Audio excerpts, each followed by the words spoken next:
Most medical professionals recommend making at least 8 choices per day.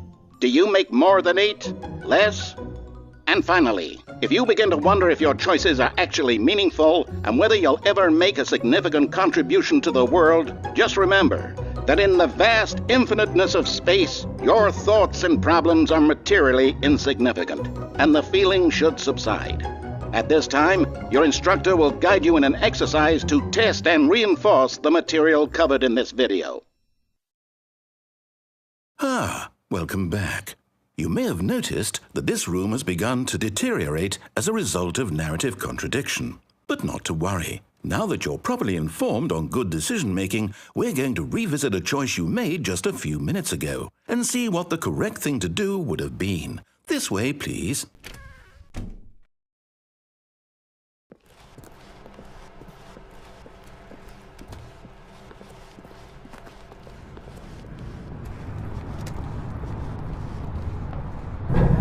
Now that we know your choices are meaningful, we can't have you jumping off the platform and dying. Imagine the main character dying senselessly halfway through the story. That story would make no sense at all.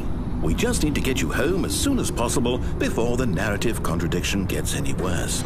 Unfortunately, it seems this place is not well equipped to deal with reality.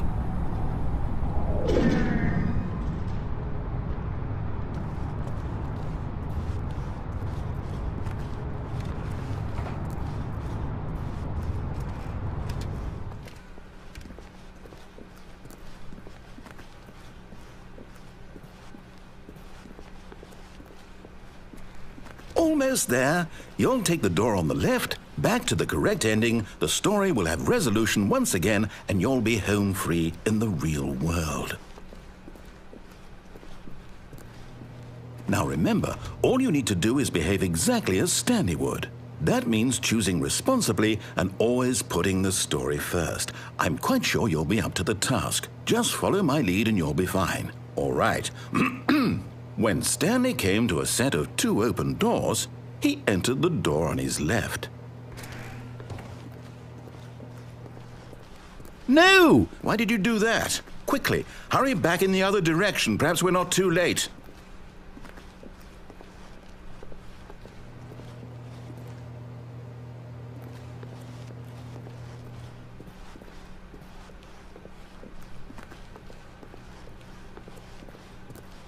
Oh, it's ruined.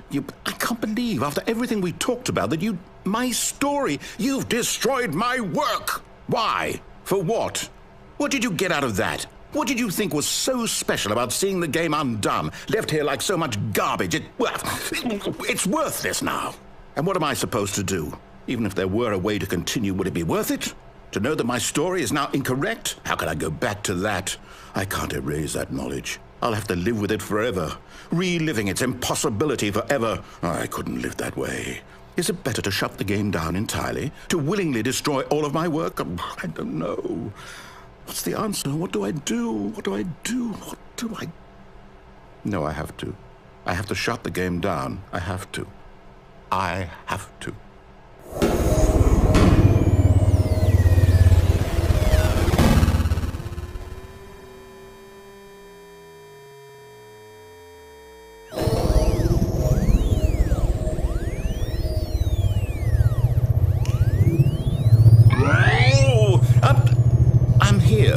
I'm still here in this pile of rubbish, with you who thought you were so clever. Now look where we are. My entire game is destroyed. It was the only thing in the world that was mine, and you've run it into the ground. What, did you think that would be funny? You just had to see? Didn't I impress upon you how important it was to be like Stanley?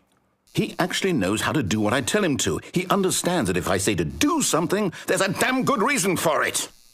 That thought hadn't even occurred to you, had it? That there's a world outside of you? You're a child. Oh, my story. If you'd just gone through the door on the left, you would have seen it. There was a whole underground facility. You would have destroyed it and been victorious. It would have been so perfect. I worked so hard on it. I tried so hard. Behave exactly as Stanley would. That means choosing responsibly and always putting the story first. I'm quite sure you'll be up to the task. Just follow my lead and you'll be fine. All right. When Stanley came to a set of 2 open doors, he entered the door on his left. No! Why did you do that? Quickly, hurry. Behave exactly as Stanley would.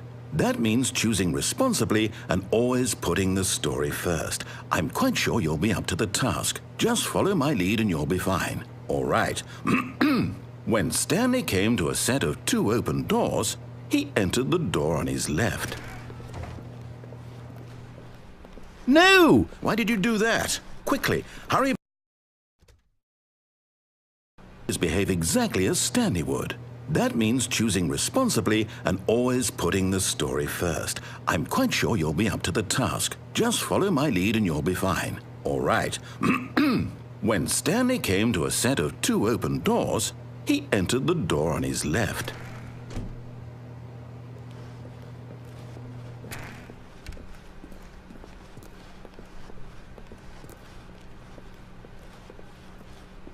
Yet there was not a single person here either. Feeling a wave of disbelief, Stanley decided to go up to his boss's office, hoping he might find an answer there. Coming to a staircase, Stanley walked upstairs to his boss's office.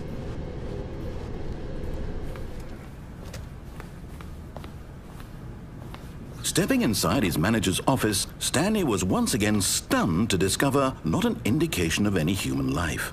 Shocked, unraveled, Stanley wondered in disbelief who orchestrated this, until he saw the door with a voice receiver next to it. Surely behind this door lay all the answers to his questions. And beyond all probability, he knew the passcode. He had seen it on his boss's computer just last week. Night Shark 115. Was this the code to open the door? Would it still work? There was only one way to find out. Stanley had been trained never to speak up, but now he would draw from within himself the courage to face the unknown. He drew a sharp breath and then spoke the code.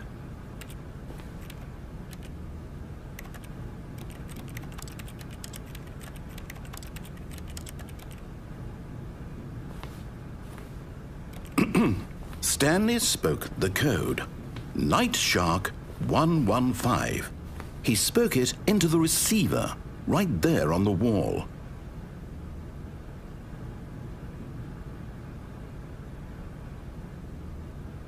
I'm sorry, is there a problem?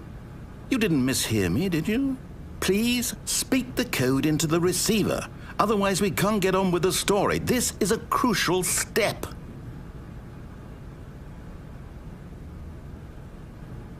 Okay, fine, you're not going to do it, but you know what? It's pretty humiliating to bring you this far, only for you to suddenly decide you have better things to do. I asked you for this one single thing, for your respect. The kind of respect Stanley shows for his choices. He knows what it means to take a story seriously. If you didn't want to see what I had to show you, then why did you come here? You had a choice, you know. You could have gone through the door on the right. You could have done whatever the hell you wanted over there. Why did you come this way? Speak. Say something to me. Explain.